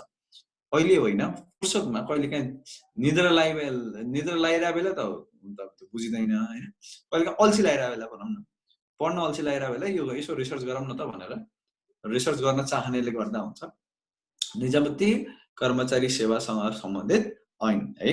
ओके, त्यसलाई रिसर्च गरेर पढ्ने but don't waste too much time. 1-8 घण्टामा केही इन्फर्मेसन भेट्यो त्यसलाई पुरा डिटेलमा पढ्न लाग्ने यता। ओके, स्किमिङ भन्छ क्या, SKIMMING। Skimming is very important in your life. सबै कुरा पढ्ने होइन है। एजुकेसनलाई लिएर एउटा भनाइ के छ त भन्दाखेरि the more is the lace अरे के। जति धेरै पढ्यौ नि त्यति घाटा लाग्छ क्या तिमीलाई। त्यो भने के हो त सर भनौँला। त्यो भनेको के त भन्दा जथाभावी ज्ञान लिने होइन है। ज्ञान त्यति लिने जति दिमागले पचाउन सक्छ, स्टोर गर्न सक्छ। स्टोरै गर्न नमिल्ने खालको ज्ञान काम लाग्दैन। इट इज नट होइन, it is not useful, neither that is good you know के भन्छन् गुड युटिलाइजेसन अफ टाइम। तिमीहरूसँग धेरै फुर्सद त छैन, तिमीहरूसँग अलरेडी 8 त्यत्रो सब्जेक्टहरू छ जुन सब्जेक्टमा जति डिटेलमा गयो त्यति कम पर्छ। फेरि यी सब्जेक्टहरूमा जति डिटेलमा गयो त्यति कम पर्ने हो। तर त्यो बाहेकका बाहिरी ज्ञानहरू युट्युब लिएर ज्ञान लिन्छौ तिमीहरूले, यताउता इन्टरनेट सर्च गर्छौ ज्ञान लिन्छौ, not necessary. It is severe waste of time. Okay, त्यो कामै छैन त्यस्तो। तिमीले जस्तो केही पर्टिकुलर टपिकमाथि रिसर्च गर्न मन लाग्यो भने त्यसलाई बरु डिटेलमा जाऊ न है। तिमीलाई चाहिँ नेपालको यो चाहिँ कसरी बन्दो रहेछ त, यो बिल्सहरू लजहरू कसरी बन्दो रहेछ त्यो बारेमा जान्न मन लाग्यो त्यसमा बरु डिटेलमा जाऊ। 1 हप्ता बरु त्यसमा लगाऊ के। अब तिमी त्यसलाई पोक्त बनाएर निक्लन्छौ नि, अनि त्यसले बरु इफेक्ट गर्छ, त्यसले चाहिँ काम दिन्छ है। अलिअलि हाफाजातले जेसुकै पनि पढाएको छ होइन, मास्टर अफ के भन्छन् अरे, jack of all master of none भन्छ नि, त्यस्तो चाहिँ भयो भने बेकार हुन्छ। त्यही भएर धेरै ज्ञान पनि बेकार छ। ज्ञानलाई लिएर मेरो एउटै प्रिन्सिपल छ, the less it is the more effective it can be है। त्यो भनेको पढ्दै नपढ्ने होइन फेरि, के ज्ञान लिनु भनेर फेरि पढ्नै छोडौला, त्यस्तो पनि होइन।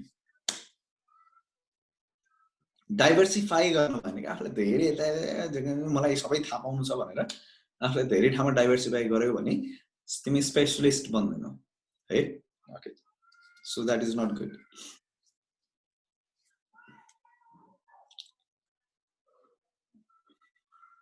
ल ओके, सो स्पेशल क्लास सरकारको या एनआरबीको स्पेशल क्लास भन्छ, अन्त त हुँदैन स्पेशल क्लास पनि। ब्याङ्कहरूमा चाहिँ स्पेशल क्लास पनि हुँदैन है। अनि in the post of university professor, अब तिमी चाहिँ सरकारको कर्मचारी एनआरबीको कर्मचारी होइनौ भने के हुन सक्ने भयो त भन्दाखेरि युनिभर्सिटीको प्रोफेसर हुन सक्ने भयो है त। अथवा तिमी कुनै कमर्सियल ब्याङ्क ए क्लास है, सानोतिनो व्यक्तिलाई भनेकै छैन यहाँ, ए क्लास कमर्सियल ब्याङ्कको सिइओ को रूपमा काम गरिरहेको छ after having master degree in certain subjects है। त्यस्तो अवस्थामा पनि त्यो एक्सपिरियन्स भनेको बिल्कुल to be eligible to be the director of this organization है। ओके, एन्ड द लास्टली यसले के भन्छ त भन्दाखेरि you should not be disqualified under section 21 भन्छ। त्यो भनेको त भन्दाखेरि सेक्सन 21 मा डिस्क्वालिफिकेसनको कुरा आएछ।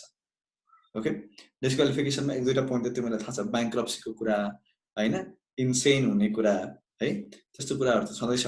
त्यो बाहेक 1-2टा अरू पोइन्टहरू पनि छन्, जस्तो तिमी कुनै पनि पोलिटिकल पार्टीको मेम्बर हो भने है, अथवा पोलिटिकल पार्टीको एउटा कुनै पद लिएर बसेछौ भने है, त्यस्तो अवस्थामा चाहिँ you are not eligible to be director of.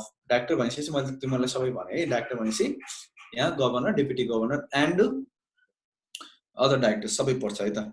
So if you are member or official भन्छ, अफिसियल भनेको त्यहाँभित्र कुनै पद ग्रहण गर्ने। अब विभिन्न पार्टीको आफ्नो हिसाबले चाहिँ पदहरू बनाउँछन् उनीहरूले। फेरि त्यो मैले चाहिँ काङ्ग्रेसलाई भोट गर्छु भनेर म त काङ्ग्रेस पार्टीको मेम्बर होइन, फेरि I am just a voter, I am a citizen of this nation.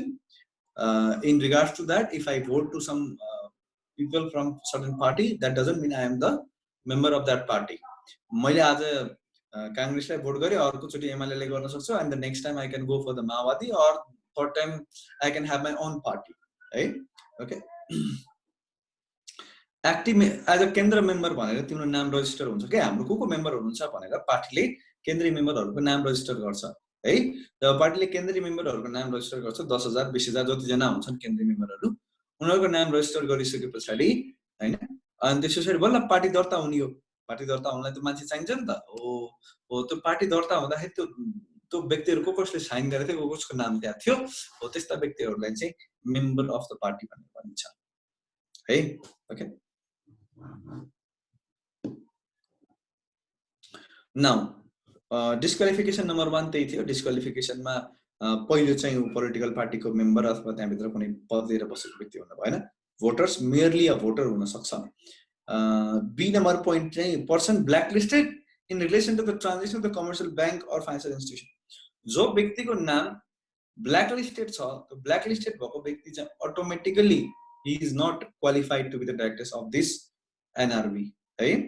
Okay, यो त सामान्य कुरा थियो। ब्याङ्कको डाइरेक्टर बन्न सक्दैन, एनआरबी को झन् डाइरेक्टर कहाँबाट बन्न सक्दैन।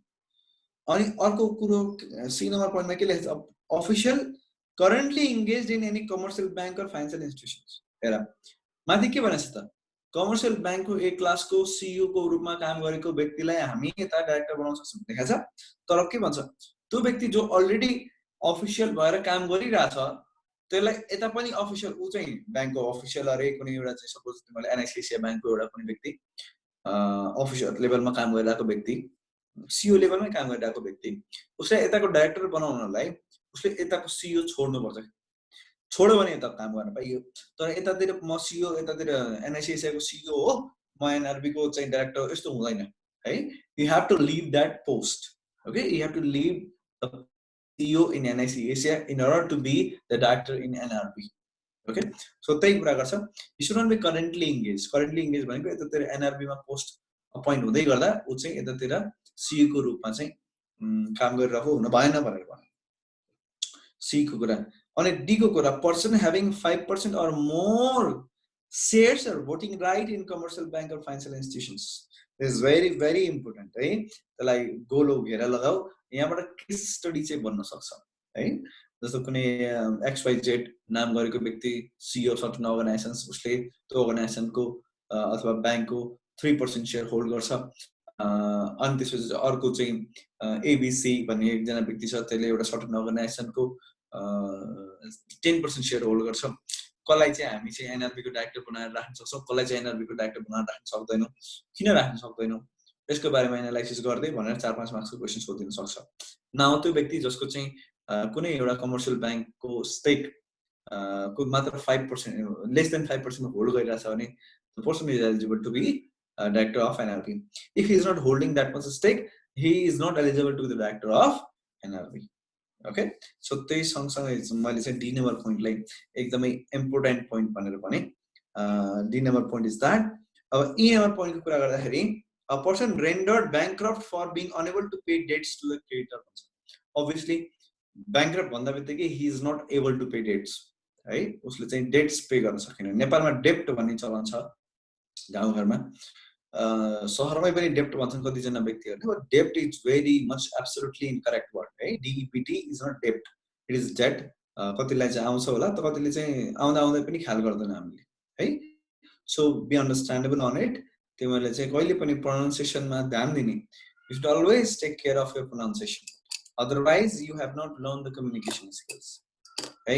ओके, नेपाली बोल्न आउँदैन हामीलाई, अङ्ग्रेजी बोल्न आउँदैन, जो बचपनैदेखि पढिरहेका दुईटा सब्जेक्ट्सहरू, अझ नेपाली त आफ्नो मातृभाषा पनि हो नि त, भाषालाई लिएर त्यति सिरियस हुन हुँदैन थियो कुनै पनि व्यक्तिले, किन भन्दाखेरि आफ्नो तरिका शैली हुन्छ बोल्ने है त। नेपाली प्रश्न आउँछ एउटा कुरा हुन्छ, तर तिमीलाई मैले चाहिँ 10 मिनटको स्पेस दिन भने पनि के तिमीले नेपाली प्रश्न रूपमा हैन शब्दहरू जोडी जोडी आफ्ना आइडियाहरूलाई बयान गर्न सक्छौ भने नेपाली आउँछ, सक्दैनौ भने चाहिँ नेपाली आउँदैन है। त्यो भने के हो त भन्दा तिमीसँग भोक्याबुलरीको कमी छ, तिमीले आइडिया छ तर आइडियालाई एक्सप्लेन नै गर्न सकिएन भने that is a difficult situation. That means you do not know the language है। तर नेपाली खर्र बोल्छु भनेको सामान्य आउने जाने भाषाहरू बोल्दैमा चाहिँ त्यसलाई आउने मानिदैन है। यु मस्ट कन्कर द आइडिया है त। सर यो 3% सेयर र 5% सेयरले चाहिँ के फरक पार्छ? 3% डाइरेक्टर बन्न पाइने बट 5% बन्न नपाइने। Very good question Shruti Chaudhary, एकदम करेक्ट क्वेसन हो यो है। अब यस्तो छ, ओभरअल लमा एउटा मेकानिजम के छ त भन्दाखेरि यहाँ मात्रै छैन, फेरि यहाँ मात्रै तिमीले चाहिँ लिमिट देखेको छैन, अन्त पनि देख्ने मौका पाउँछौ। के छ भन्दाखेरि अर्गनाइजेसनको स्केल हेरेर त्यो अर्गनाइजेसनको कति % सेयर अथवा स्टेक चाहिँ लियो भने तिम्रो इन्ट्रेस्टलाई इम्प्याक्ट गर्छ त, फाइनेन्सियल इन्ट्रेस्टलाई इम्प्याक्ट गर्छ त भन्ने कुरा एउटा तौलिएको छ हाम्रो लले है, मेजर गरेको छ। के भन्छ त भन्दाखेरि 5% स्टेक हुनु ब्याङ्क र फाइनेन्सियल सेक्टरमा भने एउटा मेजर स्टेक हो, ठुलो स्टेक हो है। भनेपछि अब यो ब्याङ्क र फाइनेन्सियल सेक्टरमा चाहिँ तिम्रो 5% स्टेक छ, अनि 5% स्टेक भनेको सोच न लाखौं सेयर्सहरूको केही संख्या तिमीसँग छ है, लाखौं के धेरै नै सेयर्स हुन्छ नि। तिम्रो सोच न अब यदि 15 करोडको क्यापिटल छ, 1500 करोडको क्यापिटल छ, एउटा सेयर 100 रुपैयाँको छ भनेपछि त 15 करोडवटा सेयर भयो नि त है। 15 करोडवटा सेयर एउटा कुनै अर्गनाइजेसनको हो, त्यसको 5% तिमीले होल्ड गर त ल। 15 करोड सेयर्सको 5% भने कति हो? आई थिंक 75 लाख सेयर्स हैन।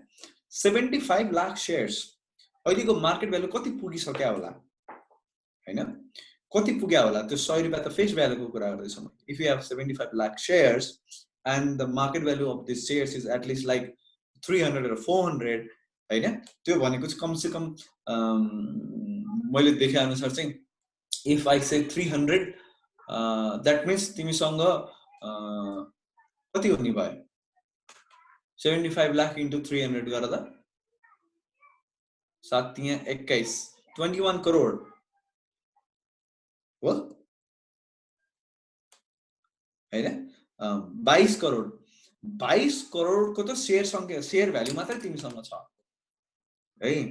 सोच अब नाउ यदि तिमी राष्ट्र ब्याङ्कको चाहिँ अफिसर छौ या डाइरेक्टर छौ, तिमीले त्यस्तो खालको डिसिजन लिन्छौ जो तिमीले जहाँ सेयर होल्ड गर्छौ त्यो ब्याङ्कको लागि फाइदामन्द हुन्छ अथवा त्यो ब्याङ्कको लागि बेटर बेनिफिशियल हुन्छ। ब्याङ्कको कुनै एउटा त्यस्तो खालको प्रोडक्ट छ, त्यो प्रोडक्टलाई बेनिफिशियल हुन्छ है। भनेपछि तिमी के चाहन्छौ त भन्दाखेरि म चाहिँ त्यस्तो खालको पोलिसी बनाउँछु जसले गर्दाखेरि मेरो ब्याङ्कलाई, किनभने अलग अलग ब्याङ्कहरु अलग अलग प्रोडक्टमा छन् कि not every bank is having the equal proportion of their portfolio. कसैले रियल इस्टेटमा धेरै लगायो होला, कसैले चाहिँ हैन अरु सेक्टरमा धेरै लगायो होला। सो कसैको फेरि लोनकै कुरा गर्ने भने लोनको सेक्टरहरु पनि फरक फरक छ। कसैले इन्फ्रास्ट्रक्चरमा धेरै लगायो होला, कसैले एग्रिकल्चरमा धेरै लगायो होला, कसैले कुनै म्यानुफ्याक्चरिङ इन्डस्ट्रीमा धेरै लगायो होला। कुनै इन्डस्ट्रीको लागि तिमीले चाहिँ बेनिफिशियल बनाउँदैछौ जुन इन्डस्ट्रीमा तिम्रो ब्याङ्कले धेरै इन्भेस्टमेन्ट गरेको छ, अब्भियसली त्यस्तो अवस्थामा चाहिँ ब्याङ्कको सेयर भ्यालु बढ्ने भयो। ब्याङ्कको सेयर भ्यालु यदि 10% ले मात्रै बढ्छ भने you are directly earning 2 crore रुपैयाँ। 2 करोड रुपैयाँ भने एउटा चाहिँ सरकारी कर्मचारीको लागि धेरै ठुला कुरा हुन्छ नि है। त्यो कारणले गर्दाखेरि can be there is a chance that you are finding out such kind of instrumental policies जो चाहिँ तिम्रो ब्याङ्कको लागि बेनिफिशियल हुन्छ र अरु ब्याङ्कको लागि सायद त्यो बेनिफिशियल नभइदेला। त्यो भनेको त भन्दाखेरि the sole interest of making that policy was your personal interest है। okay, so when the person works for the personal benefit then that is very उसको जुम okay, so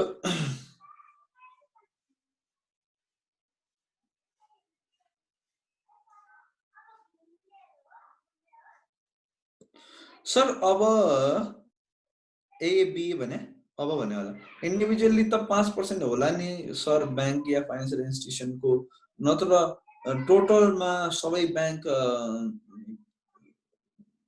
हुन्छ भन्ने कहाँ छ र? त्यो क्वेशनमा तिमीले अलिकति शब्दहरु सच्छ त के भन्न खोज्यौ? मेरो विचारमा के भन्यौ तिमीले? मैले बुझिन यार, आई एम सो सरी।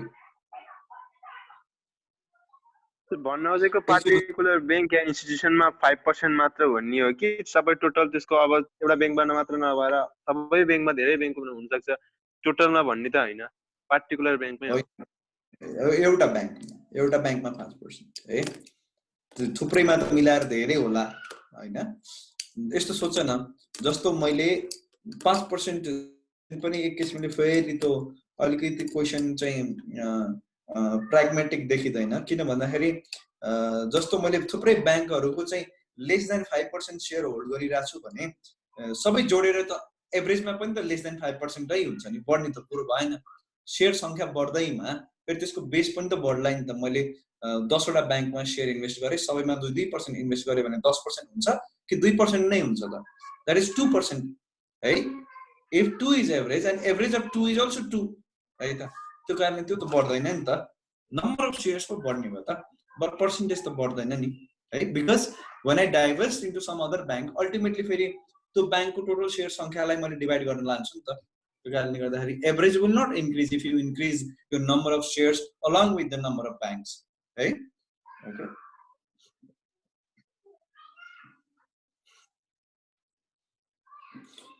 जस्तो अहिले 26 वटा ब्याङ्कहरू छन्, कमर्सियल ब्याङ्कहरू छन् भने 26 वटै ब्याङ्कमा 4% सेयर होल्ड गर न, पैसा हुनु पर्यो है त्यति धेरै, त्यो पाइयो। अनि 26 वटै ब्याङ्कमा 4% सेयर होल्ड गरेछ भने त्यो सिधै अब 100% पुग्यो भन्ने होइन, त्यो 4% हो एभरेजमा चाहिँ है त। तर 26 वटा ब्याङ्क मध्ये एउटा ब्याङ्कमा तिमीले चाहिँ 5% सेयर होल्ड गर्दा बित्तिकै अब तिमी चाहिँ एनआरबी को डाइरेक्टर बन्न पाएनौ के, किन? त्यो ब्याङ्कतिर फेरि तिम्रो धेरै इन्ट्रेस्ट पायो। मेरो विचारमा बुझ्यो होला, अब यसमा धेरै एक्सप्लेनेसन के गरिराख्नु। अब नेक्स्ट पोइन्ट के छ त भन्दाखेरि a person rendered bankrupt from being, त्यो त भइहाल्यो। अनि अर्को पागल, अनि अर्को चाहिँ a person convicted by code in offence of moral. यो त हामीले बसालेको 3 वटा त हामीले पढिरहेको कुरा भयो ल। You are most welcome for any short question. Okay, मेरो विचारमा यति गर्यो भने आजलाई पुग्छ होला। पुग्छ सर, पुग्छ मजाले है। कुनै क्वेसन छन् भने अघि एकजनाको क्वेसन थियो, राम्रो क्वेसन जस्तो लाग्यो मलाई। सर यो पोर्टफोलियोको बारेमा हल्का भनिदिनुस् न। निरु पाण्डे, तिम्रो क्वेसन के हो ल, अलिकति क्लियरली भन त। तिमीले अनम्युट गरेर भन्दा हुन्छ। निरुलाई चाहिँ जान्न मन लाग्यो कुरा।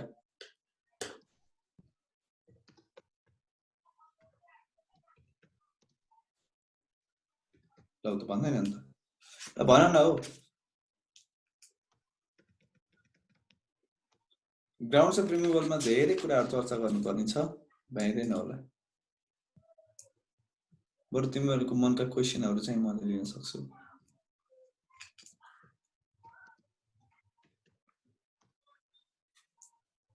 पोर्टफोलियोको बारेमा सुनेको सर, बुझेन एक्ज्याक्टली। मैले आज अहिले भर्खर कुरा गर्दै गर्दा ओके।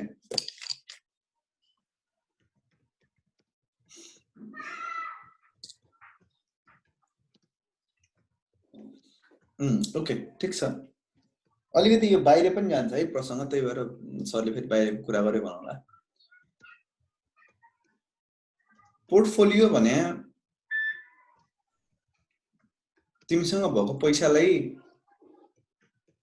विभिन्न एसेट्सहरुमा डिभाइड गर्ने हो है। If you have money, you want to invest somewhere, you do not want to put all your eggs in one basket है। सबै अण्डालाई एउटै बास्केटमा हाल्ने होइन। You have eggs and now to make them secure you can keep them in different places। किन भरे अण्डा त्यो basket खस्दा सबै अण्डा कचाकच फुट्छ हो कि हैन हो। यो एउटा कन्सेप्ट छ के भन्छ त भन्दाखेरि you shall not put all your eggs in one basket। त्यो भनेको एग्सलाई अहिले एक किसिमले पैसा सोचौं। तिमीसँग पैसा चाहिँ you have money, then you should not invest all your money in one assets because भरे त्यो एसेटमा केही हुँदा बित्तिकै then you'll have to bear a lot of losses है। मैले चाहिँ सपोज मैले एउटा कुनै ब्याङ्क सीजी चौधरी ग्रुपको एउटा कुनै सेक्टर अटोमोबाइल सेक्टरको चाहिँ शेयर किने। अब बिकज अफ पेन्डेमिक मसँग 10 करोड थियो, मैले 10 करोडको फेरि त्यो सीजी को चाहिँ शेयर किन्दे। Because of this pandemic reason अब गाडीहरू चाहिँ मान्छेहरूले किनेनन्, किनभने मान्छेसँग पैसा छैन। पैसा छैन भने चाहिँ गाडीको अटोमोबाइल इन्डस्ट्री त बिल्कुलै डाउन हुने भयो, बर्बादै हुने भयो। त्यो कारणले गर्दाखेरि चाहिँ अब शेयर के हुने भयो त भन्दा एकदमै खस्ने भयो। शेयरको भ्यालु एकदम डाउन हुने भयो। जब शेयरको भ्यालु एकदम डाउन हुने भयो मलाई त घाटा लाग्यो। मेरो 10 करोडको इन्भेस्टमेन्ट बस एउटै सेक्टरमा थियो। राम्रो देखा थियो नेपालमा मान्छेहरूको गाडी किन्ने एउटा चाहिँ क्रेज बढ्दै गएको छ। पैसा भए पनि नभए पनि गाडी त किन्नुपर्छ भन्छन् नेपालमा चाहिँ। त्यो मैले आफूले पर्सनली एक्सपिरियन्स गरेको। त्यो कारणले गर्दाखेरि मैले सबै एउटै सेक्टरमा लगाएँ, but I bear the loss, the huge loss. तर मैले त्यसलाई डाइभर्सिफाई गरे भए चान्सेस के हुन सक्थ्यो त भन्दाखेरि होला अटोमोबाइलमा लस, तर कुनै अर्को सेक्टरबाट फेरि प्रफिट हुन्थ्यो। सपोज मैले अटोमोबाइलमा सेक्टरमा अलिकति 2 करोड लगाएँ, अनि इन्सुरेन्समा 2 करोड लगाएँ, अनि त्यस पछाडि चाहिँ फुड एन्ड ग्रेन्समा 2 करोड लगाएँ, त्यसै गरी अर्को कुनै एउटा सेक्टरमा म्यानुफ्याक्चरिङ सेक्टरमा अरू 2 करोड लगाएँ। अनि यसरी मैले चाहिँ 5वटा ठाउँमा मेरो इन्भेस्टमेन्ट गरेँ। अहिले के छ त भन्दा पोस्ट पेन्डेमिक ल अटोमोबाइल सेक्टर डुब्ने भयो, इन्सुरेन्स अगाडि जान्छ, फुड अगाडि जान्छ हैन, होटलमा इन्भेस्ट गरेको थियो त्यो डुब्ने भयो, राइट। अनि एजुकेसन सेक्टरमा इन्भेस्ट गरेको थियो त्यो डुब्ने भयो। फेरि मैले एजुकेसन सेक्टरमा अर्को साइडमा फेरि त्यो भर्चुअल प्लेटफर्म क्रिएट गर्नलाई त्यहाँ इन्भेस्ट गरेको थियो त्यो अगाडि बढ्ने भयो। यसरी मैले के गरेँ त भन्दा त्यो 10 करोड एउटा बास्केटमा हालेन, त्यो 10 करोड मैले के गरेँ त विभिन्न बास्केट्सहरुमा लगाइने है। त्यहाँ के हुने भयो त भन्दाखेरि एउटा ब्यालेन्स हुने भयो। सबै बास्केटले राम्रो काम गरे भने इकोनोमी अगाडि बढिरहेछ, ग्रोथ छ भने सबै बास्केटले राम्रो काम गरे भने obviously that is very beneficial। कसैले अलिकति थोरै राम्रो गर्ला, कसैले अलिकति धेरै राम्रो गर्ला, but that is very good। यसलाई भन्छ रिस्क हेज है। यो भनेको हुन सक्ने रिस्कबाट आफूलाई मैले बचाउनु हो। अब तिमी जति धेरै एनालाइसिस गर्न सक्छौ नि रिस्कलाई, त्यति धेरै बेनिफिटमा जान्छौ। तिम्रो एभरेज रिटर्न फेरि मार्केटले धेरै दिन सक्दैन। एभरेज रिटर्न तिम्रो 9 to 15% मात्रै हुन्छ है। किन यस्तो हुन्छ त भन्दाखेरि कतै प्रफिट भइरा बेला फेरि अर्कोतिर लस भएर त्यसलाई कम गरिदिन्छ के। त्यो कारणले गर्दाखेरि तिम्रो डाइभर्सिफाई त्यसरी गर्नु पर्यो जसको कारणले गर्दा तिम्रो प्रफिट वाला सेक्टर चाहिँ बढिरहनु पर्यो, लस वाला सेक्टर चाहिँ घट्दै जानु पर्यो। फेरि कहिलेकाहीँ प्रफिट दिइरहेको सेक्टरले पनि लस दिन सक्छ। त्यही भएर यो त बिल्कुल त्यही भएर यस्तो यस्तो हुन्छ क्या मार्केट, शेयर मार्केट यस्तो यस्तो किन हुन्छ त भन्दाखेरि, अथवा तिम्रो पोर्टफोलियो यस्तो यस्तो किन हुन्छ त भन्दाखेरि some time you bear loss, some time you bear the you earn the profit, but you have to diversify your investment in order to minimize the risks. Okay, if you are losing from X, you can gain from Y, and average of X and Y is positive, then you are at the gain situation. If the average is negative, then you are at the loss situation. Okay, bank ma portfolio कस्तो हुन्छ त भन्दाखेरि बैंकले फेरि बैंकको major stake भनेकै loan दिने हो, लोन एडभान्स गर्ने, that is banks major investment. Okay, तर लोन कसलाई दिने भन्ने कुरा हुन्छ के। लोन सिमेन्ट इन्डस्ट्रीले दिने कि, लोन जसले चाहिँ जग्गामा लगानी गर्छ त्यसलाई दिने कि, लोन बाटो बनाउने सेक्टरलाई दिने कि हैन, लोन कसलाई दिने त। ओके, सो हो यो विभिन्न ठाउँमा विभिन्न सेक्टरहरुमा लोन दिइन्छ भने that is called diversification of loan. लोनको नेचर त बेसिक नेचर त इन्ट्रेस्ट खाने हो, तर डिफल्ट रेट केसमा धेरै छ त। जुन सेक्टरमा धेरै डिफल्ट रेट भयो त्यहाँबाट पैसा निकाल्ने, अनि जुन सेक्टरमा धेरै चाहिँ एउटा चाहिँ गुड लोनहरु छ त्यो सेक्टरमा धेरै पैसा लाग्ने, त्यहाँबाट छिटो छिटो रिकभर पनि हुन्छ है। बैंकले त खेल्नु पर्यो नि त, फेरि कसैलाई दिन्न भन्ने नि त बैंक किन छ त त्यहाँ, कसैले ट्रस्टै गर्दैन, फेरि बैंकले पैसा त दिँदैन भन्छन्। अब फेरि कहिले त्यही भएर कहिलेकाहीँ लस मेकिङ हुन सक्छ भन्दा भन्दै पनि हामी दिन्छौँ है, ताकि यता लस भयो भने यताबाट रिकभर गर्न सकियोस्। अनि बिचमा हामीसँग सिक्युरिटी त छँदैछ हैन, हामी धितो त राखिरहेको हुन्छौँ, धितोबाट भए पनि बच्छ है। त्यो डाइभर्सिफाई, त्यही भएर पैसालाई डाइभर्सिफाई गर्न बैंकले पनि जरुरी छ। So bank should also have good portfolio.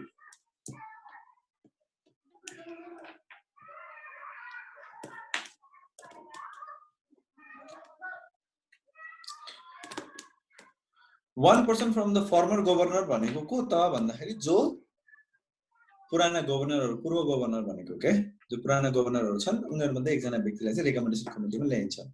जस्तो कहिलेकाहीँ कुनै एउटा सेक्टरले चाहिँ कोर्टको भूमिका खेल्नु पर्यो भने त्यो सेक्टर भित्र को मेम्बर अफ द कमिटी जुन छन् त्यसभित्र एकजना चाहिँ पूर्व न्यायाधीशहरु पनि राखेका हुन्छन्। त्यस्तै गरी यहाँ चाहिँ गभर्नर अपोइन्ट गर्नलाई एउटा पूर्व गभर्नर राखेर त्यो गभर्नर बन्न लायक छ कि छैन भनेर चेक गराउने हो। अब त्यो गभर्नरले त्यो भूमिका खेल्न सक्छ सक्दैन भनेर जज गर्न सक्ने त त्यो व्यक्ति मात्रै छ नि त जसले चाहिँ एक्सपिरियन्स गरेछ। त्यही भएर पूर्व गभर्नरलाई ल्याएर राखिन्छ। सर क्वालिफिकेसनको वर्क एक्सपिरियन्स अलिकति, क्वालिफिकेसनको वर्क एक्सपिरियन्स भनिसके पछाडि मास्टर डिग्री पास गरेर विभिन्न सेक्टरमा काम गरे आउनु पर्यो जो माथि लेख्दा छ है। जस्तो एनआरबी मा त्यहाँ चाहिँ फेरि एक्सप्लेन गर्यो, एनआरबी मा या सरकारी दफ्तरहरुमा चाहिँ स्पेशल क्लास अफिसरको रूपमा काम गरेछ भने सेक्टर चाहिँ त्यही हुनु पर्यो है। फेरि ओके समाज कल्याणसँग सम्बन्धित काम गरेको छ भने त्यो आउँदैन फेरि त्यसमा त्यही त सेक्टर चाहिँ फाइनान्स मोनिटरी यो हुनु पर्यो हैन त्यो कारणले गर्दाखेरि त्यही त समाज कल्याणसँग सम्बन्धित काम गरेको छ त्यो आउँदैन फेरि है शिक्षासँग सम्बन्धित काम गरेको छ त्यो आउँदैन है ओके विभिन्न विभागहरू छन् नि त नेपाल सरकारका सबैमा मास्टर डिग्री चाहिँ चाहिन्छ मास्टर डिग्री चाहिँ एकदम मस्ट है master degree and experience okay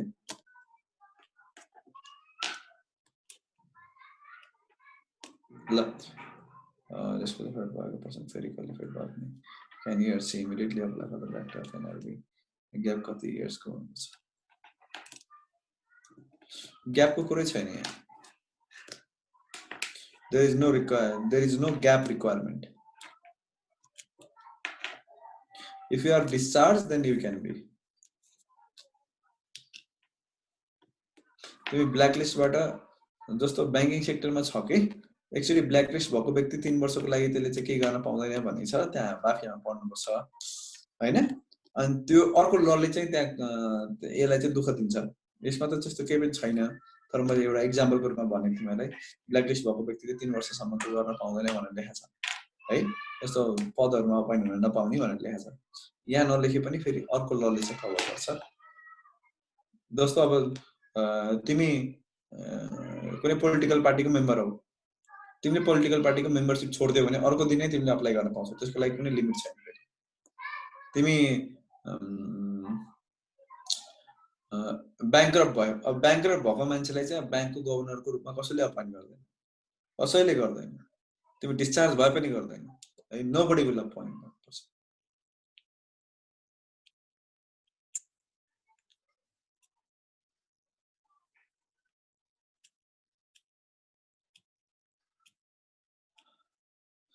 finance मिनिस्टरले पार्टी छोड्नु पर्छ फाइनान्स मिनिस्टर कहाँ बोर्डमा हुन्छ त वास्तव कुरो गर्दा त फाइनान्स मिनिस्टर बोर्डमा हुन्छ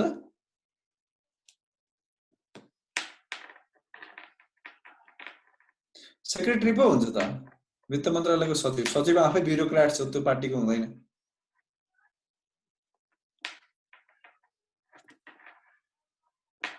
सचिव त बिचरा मेहनत गरेर पढेर लडेर त्यहाँ पुगेको मान्छे त कुनै पार्टीको मान्छे होइन